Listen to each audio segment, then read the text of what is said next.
कहते हैं भाग्य का खेल अत्यंत विकट होता है।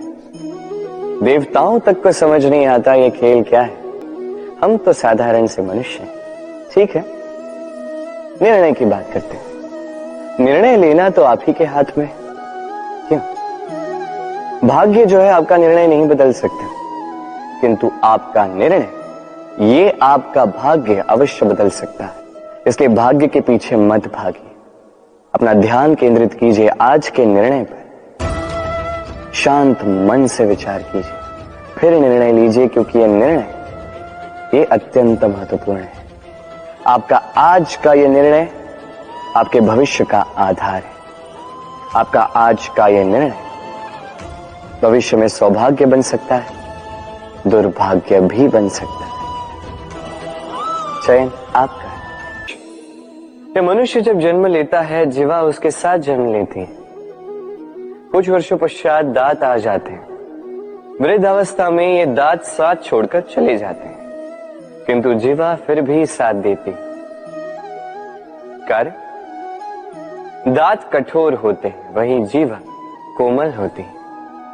इसी प्रकार यदि आप लंबे समय तक अपने अस्तित्व को बना के रखना चाहते हैं, तो जीवा की भांति कोमल और लचीले बन जाए, ताकि जैसी भी परिस्थिति आपके समक्ष आए, चाहे उतार आए चाहे चढ़ाव, चाहे दुख आए चाहे सुख, चाहे हानि हो चाहे लाभ, आपका अस्तित्व कभी ना टूटे। कठोर होने पर आपके टूटने बिखरने की संभावनाएं अधिक हो जाती। जो भी समस्या हो, दुख हो चाहे सुख हो, कोमलता से साहस के साथ उसका सामना कीजिए। मनुष्य भी कितना विचित्र प्राणी है। सदैव संघर्ष करता है, सदैव प्रयास करता है कि वही सबसे बड़ा बने। प्रयास करता है कि उसके समक्ष सबके शीश झुके हुए और उसके लिए सबसे पहले शक्ति प्राप्त करने का प्रयास करता है। शक्ति प्राप्त कर भी लेते हैं और उसके भय से सबको अपने समक्ष झुकाते हैं, किंतु एक महत्वपूर्ण बात भूल जाते, समझ ही नहीं पाते। चलो मैं आपको उदाहरण देता हूं। कभी आपने किसी वृक्ष को देखा होगा, उसकी डालियां देखी हों जो फल के बोझ के कारण झुक जाती। वो फल टूटता है, पुनः ऊपर जाती, फिर एक और फल देती, वो टूटता है, पुनः ऊपर जाती, सदैव झुकी हुई नहीं रहती। कभी कभी चलते चलते आपने देखा होगा, कभी आपका पांव किसी पौधे पर पड़ जाए तो पौधा दब जाता, किंतु जैसे ही पांव हटाओ पौधा पुनः खड़ा हो जाता है। स्मरण रखिए, ये अत्यंत महत्वपूर्ण बात। जो शीश भय से आपके समक्ष झुकते हैं, वो विरोध में सबसे पहले खड़े रहते हैं। आप जीतिए, सबको जीतिए, किंतु बल के भय से नहीं। उन्हें जीतिए प्रेम के समझ से। देखा जाए तो मनुष्य इसी समय के हाथों में खेलता है। कभी किसी का समय अच्छा होता है तो किसी का बुरा। कोई समय के आने की प्रतीक्षा करता है तो कोई समय के जाने की प्रतीक्षा करता है, किंतु ये समय किसी के हाथों नहीं आता। ये समय जो किसी को दिखता नहीं, ये सबको सब कुछ दिखा जाता है। दिखा जाता है कि अपना कौन है, पराया कौन, हमारे हितैषी कौन है, अहितकारी कौन, हमारे मित्र कौन है और हमारे शत्रु कौन। ये समय आपको दिखा जाता है कि आप कितने बलशाली। यही समय आपको दिखा देता है कि आप कितने दुर्बल। ये समय सब कुछ दिखा जाता है। तो ये समय जो इतना बलवान है, इसे हम नष्ट क्यों करते हैं? सोचिए।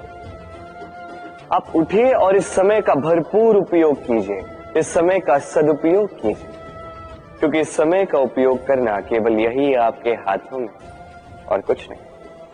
और ये समय एक बार बीत गया तो कुछ भी कर पुनः लौट कर नहीं आएगा। क्या सज्जन वो जो आस्तिक होते हैं, जो ईश्वर को मानते हैं, जो उनसे भयभीत होते हैं, या दुर्जन वो जो ईश्वर को नहीं मानते, उनसे भयभीत नहीं होते, केवल अपना काम करते हैं?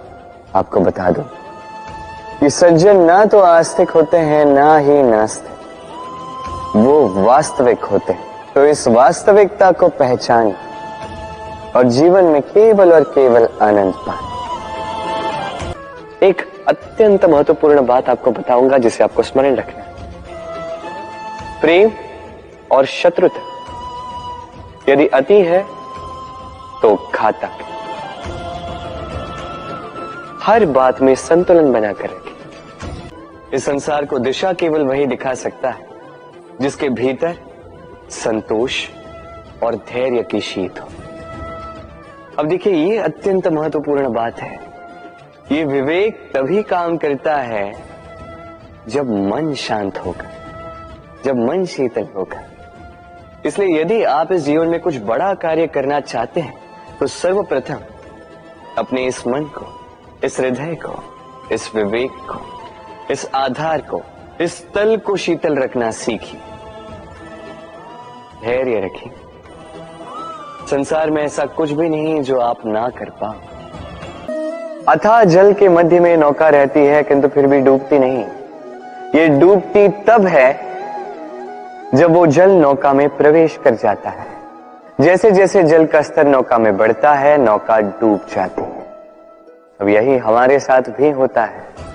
बाहर की सारी समस्याएं, सारी विपदाएं, सारे संकट, सारे दुख, ये हमें तोड़ नहीं सकते जब तक हम इसे अपने भीतर प्रवेश नहीं करने देते।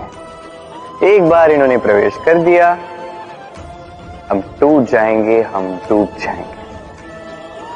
इस मन में पहले ही प्रेम और विश्वास भर दीजिए। जीवन में कितना भी बड़ा संकट क्यों ना आए, आपको कभी तोड़ नहीं पाएगा। राधे राधे।